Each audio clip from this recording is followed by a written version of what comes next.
It's Joshua Zeller, your cultural Catholic, coming at you again with another week of news. Sorry I wasn't able to upload yesterday. I was really busy yesterday with other things, but I will try to get every Tuesday as often as I can. So let's jump right in.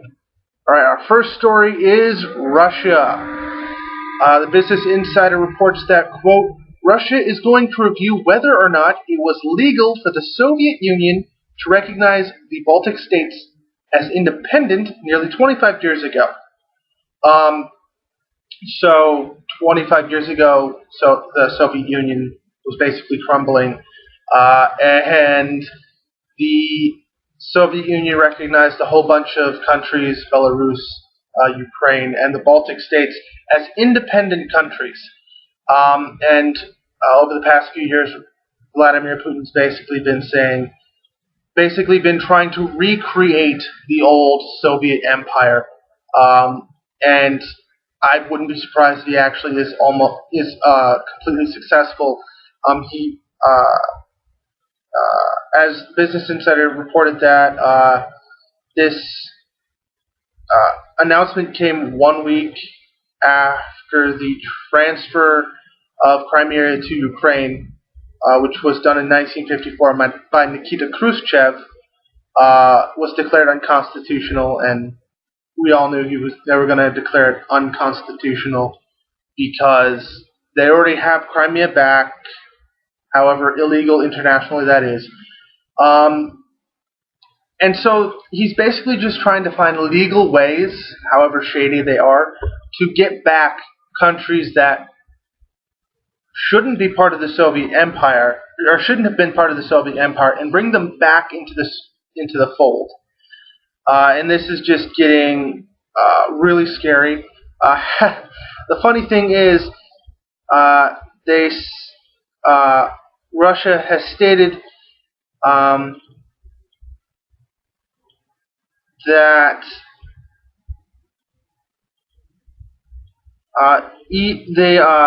that there would be no legal consequences if they found it illegal for the Baltic states, Lithuania, Estonia, Latvia, to be their own independent countries. Yeah, there won't be any legal consequences. There will be military consequences, meaning there may be some way to militarily get things to how it is in Ukraine. Russia can't outright invade because all three of these countries are NATO allies, and any physical invasion by Russian forces would automatically cause every single NATO member to declare war, because a transgression on any NATO ally's sovereignty is an infraction on all of our sovereignties, which would lead to World War III. And again, I don't want that. Nobody wants that. But that could seriously be a consequence. Now, I'm not saying that it will end up happening. I'm saying that it's a possibility. What probably will happen is they'll declare it illegal. They'll probably try to get some sanctions going. They'll probably put new UN resolutions trying to get Latvia, Estonia, and Lithuania under their control. The sanctions, if they're imposed exclusively by the Russians and their allies, that will happen, however minimal to insignificant the consequences will be. And anything tried in the United Nations won't occur because everyone will immediately veto it or block it. Because most of the countries are getting tired of Russia, and it's getting really tiring to see this constantly occurring with Russia. And so, on to the next international story. The Vatican did something really good. Back in 2013, the Vatican recognized the Palestinian Authority as a country, which brings up the total to 136. Now, a lot of people are questioning the number of recognitions because some of them go way back to the Soviet era, and that was done for political reasons because the United States and the West were pro-Israel, so the Soviet bloc had to be anti-Israel, not because they wanted to, but because of a screw you to the United States and the West. But either way, that's really important because this on June 26th, June 26th, Ross Story reported that they signed a treaty with the Palestinian Authority. Now, this was largely for church rights within Palestinian territory, but it's just another step forward in the recognition of possibly bringing a two-state solution. And the church argues that to bring peace to the Holy Land, they need a two-state solution, and they've been negotiating a similar treaty for church rights with Palestine since 1999. That was 16 years ago, and nothing has happened. This other treaty with the Palestinian Authority took 15 years, and they only just recently recognized the Palestinian Authority's legitimacy as a country, whereas diplomatic relations have been going on between the Vatican and Israel since 1993. So it's showing that the Vatican is being much more open-minded and is much more willing to support something that actually could bring peace to Israel and Palestine, kind of end that conflict altogether, even though the United States and Israel are saying, yeah, we want a two-state solution, and then obviously supporting a one-state solution in the form of Israel having all the power and Gaza and the West Bank being occupied by Israel, and Israel claiming complete sovereignty over the entire area, which is complete crap. I am 100% for the separation of church and state. The United States is a secular country. It may be a Christian majority country, but it is not a Christian country, however much the right wing likes to say. And even though I'm for a separation, I agree with the Pope. We should follow the Pope's example because this Pope is really someone who understands Jesus' teachings, how we're supposed to love each other and how we're supposed to not go to war at all. I mean, the Catholic Church came up with all of these rules to state this is the only reason why you may go to war, or these reasons are the only reasons you should go to war. But Pope Francis is really doing what the Catholic Church says it's for, but hasn't really done too often.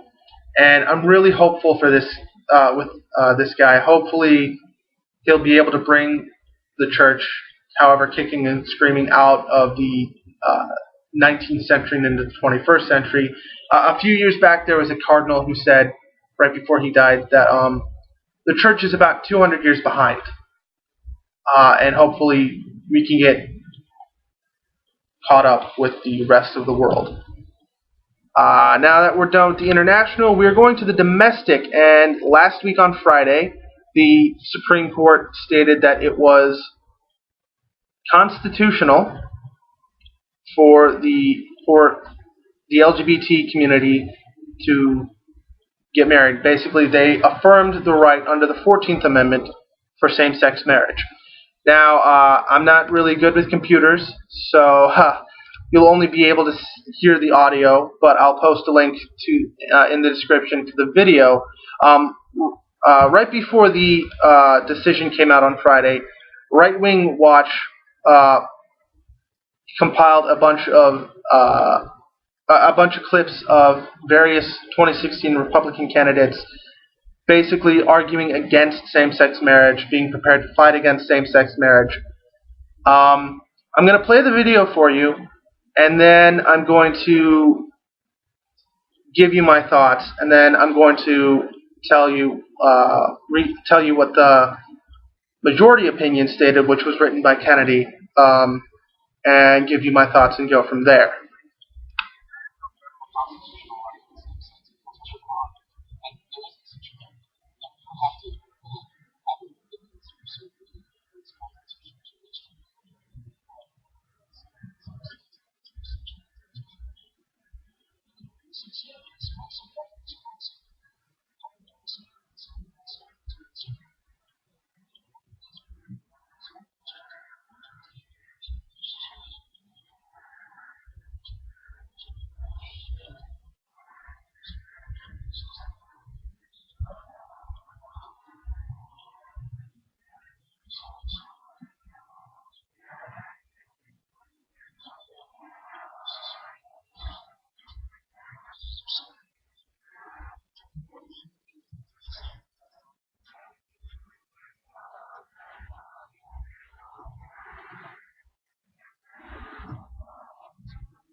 All right, so I feel most of them ardently believe uh, that same-sex marriage is completely undefendable constitutionally. Ben Carson saying that they don't get extra rights.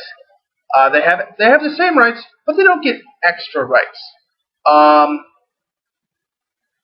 by denying them the ability to marry the person that they love, they are giving us heterosexuals extra rights and denying them the rights that should be given to everyone else if same-sex marriage is deemed illegal. Thankfully, the Supreme Court said no, it's not illegal. The 14th Amendment provides equal protection under the law.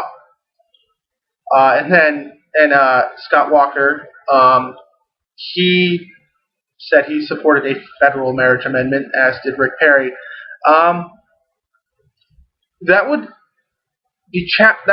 probably almost automatically be challenged if it got through the states, which it wouldn't, and it would probably be deemed unconstitutional. But I think there are some that are just simply pandering to get votes.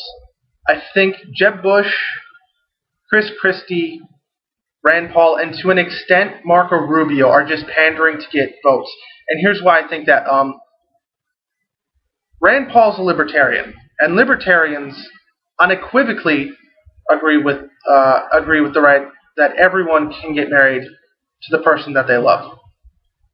Jeb Bush and Chris Christie are very much moderate Republicans, which almost don't exist anymore.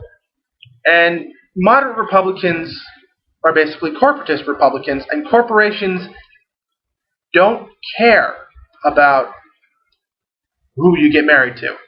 And so for them, whatever the corporations say, that's what they do.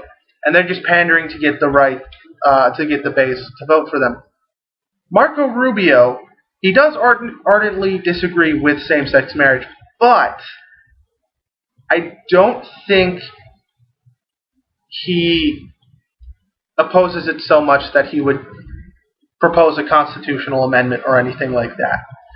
Now, all the other ones, Lindsey Graham, Ben Carson, Ted Cruz, all of them, they ardently oppose same-sex marriage because they're biblical literalists. They don't understand the separation of church and state, and they don't know anything else. Ted Cruz was told by his father that you're the chosen one, so he automatically probably decided whatever I say automatically should be the right way to go. So that's probably part of the reason why he's arguing against it, thinking that he'll get everyone in the country to support that position, which there is no way in hell. And so here's what Kennedy wrote, and this was published by the Washington Post right after the decision. Quote, "The Constitution promises liberty to all within its reach, a liberty that includes certain specific rights that allow persons within a lawful realm to define and express their identity. The petitioners in these cases seek to find that liberty by marrying someone of the same sex and having their marriage deemed lawful on the same terms and conditions as marriage between persons of the opposite sex," end quote. Now, I don't agree with Kennedy on some of the issues. He agrees with Democrats on some issues. He disagrees with them on other issues. He's kind of the swing vote that Sandra Day O'Connor used to be. And he's always been trying to defend liberty as much as possible. He ardently wants to defend liberty, even if it goes ardently against logic, like Citizens United. He honestly believed that corporations had liberties and should have the right to express those liberties. And so he voted for Citizens United, however illogical that is. So I understand. I understand his opinions. I respect his opinions. Sometimes I agree with his opinions. Sometimes I don't. And this is just one of those opinions that I agree with. I'll post the Washington Post article. It shows how much he understands the lack of liberty the LGBT community has been given, and it shows just how much he supports it. Now on to some sad news. A couple of weeks ago, there was a mass shooting in Charleston, South Carolina. 9 people were murdered in cold blood by an ardent racist. And the right wing has constantly been trying to defend and kind of evade what has actually happened. Now I'm going to play you a couple of clips. Again, I'm not good with computers yet. I'm just getting used to this medium. So I'll play the video, you'll hear the audio, I'll post the video in the link below, in the description below. I'm going to play the entirety of one clip, and then I'm going to stop at a part of another clip and just give you what they say, and then I'm going to kind of debunk what's going on here, because both of them kind of out there. So first, E.W. Jackson went on Gordon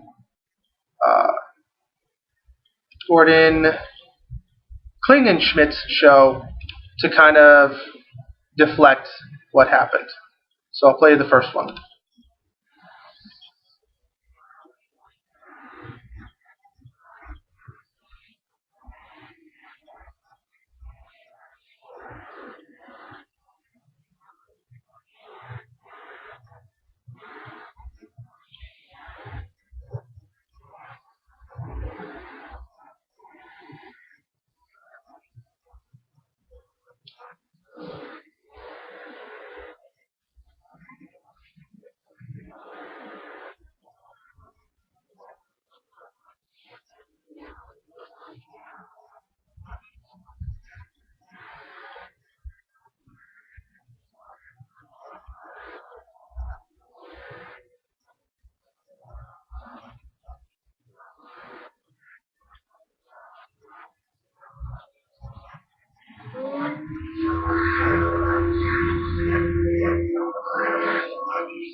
Alright, that was the first one. Before I go into the second one, let me just debunk a few things here. One, yes, Hitler did call his party the National Socialist Party, or the Nationalsozialist Partei. There was another socialist party in Germany at the time. It still exists today. It's called the Social Democrat Party. They were actual socialists. Well, they were more center-left than left-wing, but they were the Socialist Party in Germany at the time. Hitler just used the word socialist to appeal to socialists. Although if they listened to his rhetoric, they would find that he is not a socialist. He's not left-wing. He's not left in any sense of the word. He is conservative. He is ultra-conservative. He was allied, kind of mostly in name, to the conservatives within the German parliament at the time. And he was put into power by a conservative majority government, not by a liberal government, in any sense of the word. And one of his biggest opponents that he liked to attack a lot were the communists. and communists are left-wing. Now, the thing E.W. Jackson doesn't understand, mostly because he's not a historian or hasn't really studied history like I do, is that he doesn't realize that both left-wing and right-wing ideologies believe in a complete control of the state. Communists, which are far left-wing, believe in a complete control of the state by the government in one way, and far right-wingers, like Hitler, who was fascist, believe in complete and utter control by the government of the state in another way. And so, this false equivalency that Klingenschmidt and Jackson create is not actually true, it's completely false. And now I'm going to play you the next clip. I'm going to stop it before it ends. So, we'll listen to that.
Alright, so,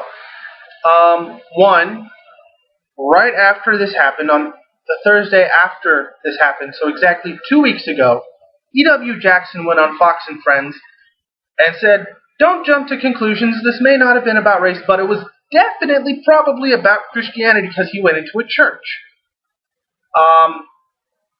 He went into a church, a historically black church, part of a denomination that is historically black, automatically making it most likely about race, and it turned out it was about race. Dylan Roof is an ardent racist. He has a couple of patches on one of his jackets. One of them is a flag from apartheid South Africa, and the other is a flag from Rhodesia, which is now Zimbabwe, and Rhodesia was a white-run racist country. Now, E.W. Jackson and Klingenschmidt are trying to divert the fact that this was 100% about race, and they're trying to make this equivalency that anything against the church, anything against Christianity, be it this horrible, horrible attack, and my heart goes out to all the families of the people who died, especially to Reverend Clemente's family. And from what I've heard, he was a good man. He fought for important things in the Charleston Senate, and before that, the Charleston House. And it was just a horrible, horrible incident. So anything that's something like this, to disagreeing with them on gay marriage or abortion. They're making this false equivalency that criticizing the church or physically attacking a church is equivalent to being anti-Christian, and it is not. Criticism is part of being a human. Violent attacks are also part of being human. Just because those things happen to a church doesn't automatically make it anti-Christian. So, by capitalizing on this and conveying the anti-Christian narrative is doing a massive disservice to this incident, and we really, really need to get beyond this diversion and avoiding and get on to the real issues that are in this country, which is we need to have a serious and heart-to-heart conversation about race in this country. Now on to another kind of bad thing. Vice News last week published a video interview with the former CIA deputy director Michael Morell. Now, he did some good things in this interview, and he did some bad things in this interview. The good things were that he apologized to the American people about the intelligence on Iraq. Now, he didn't say that we were told to do this or anything, but he did apologize, saying we messed up, and that's good. All for that. But he doubled down on torture,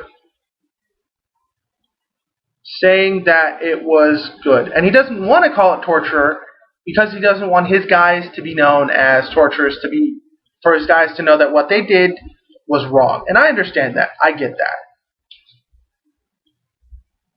But he brought up how every single one, all the intel they got was good. A couple weeks ago, John Oliver on his show pointed out how some of those were absurd. One was a plot to recruit black Muslim converts from Montana. There are very few, if not any, black people in Montana. And if you want to recruit any converts from anywhere, you want to go to New York, Los Angeles, Chicago, Minneapolis.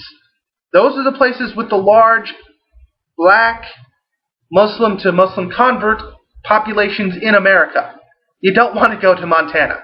And another one was enriching uranium by putting it on a rope and swinging it around your head. That doesn't work.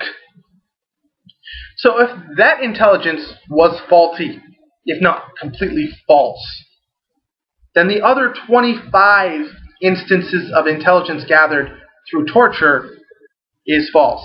Now, Debbie Wasserman Schultz, who led the charge in the fight against torture,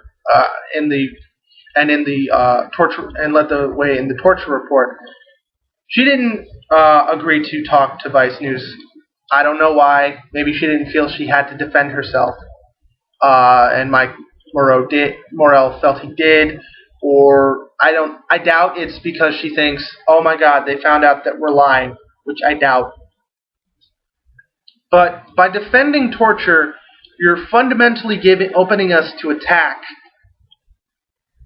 by the rest of the world, showing that we are not the great moral leaders of this world. We are the great Satan of this world, and that we are bringing mayhem and destruction and pain to the world. Now, I'm not one of those people who, everything America does is wrong and evil. I criticize America because that's what a good, patriotic American does. When the country does something wrong, you criticize it. You praise it when it does something right, but you criticize it when it does something wrong. And that doesn't make you a bad American. That makes you a true, patriotic American.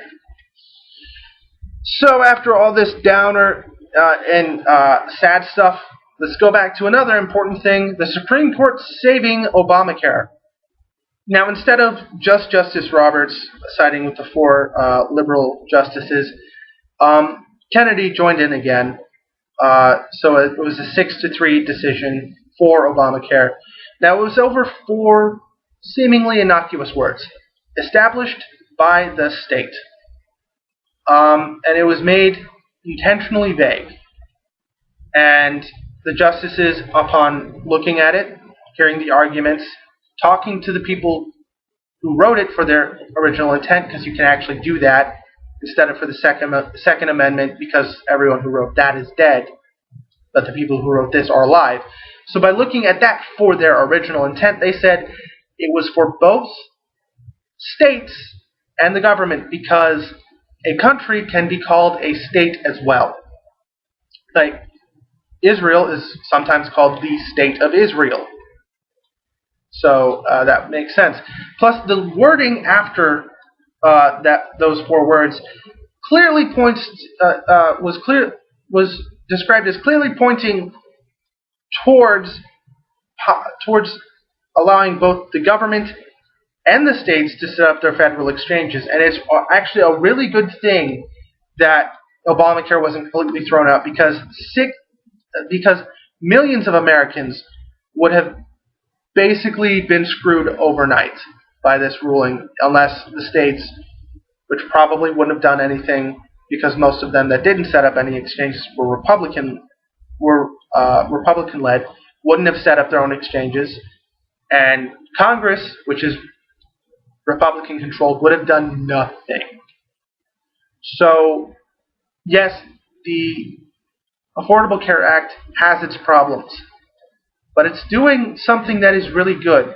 It got rid of the death panels that the insurance companies had, which basically was a way for the insurance companies to get out of doing what they were supposed to do, which was provide a service that people have been paying for.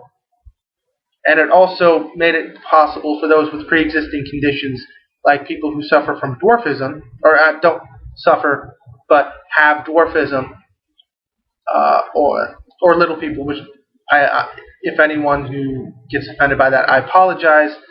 You don't have the right to not be offended, but I do apologize. I try to not be offensive because that's the right thing to do, not the PC thing to do. Anyways, but people who have those kinds of conditions, they actually got health care. Now, I think it shouldn't have been the Heritage Foundation plan, but I'm taking what I can get, and so far it's not really been too painful for anyone who actually wants to look at it objectively. I'm Joshua Zeller, your Cultural Catholic, signing off.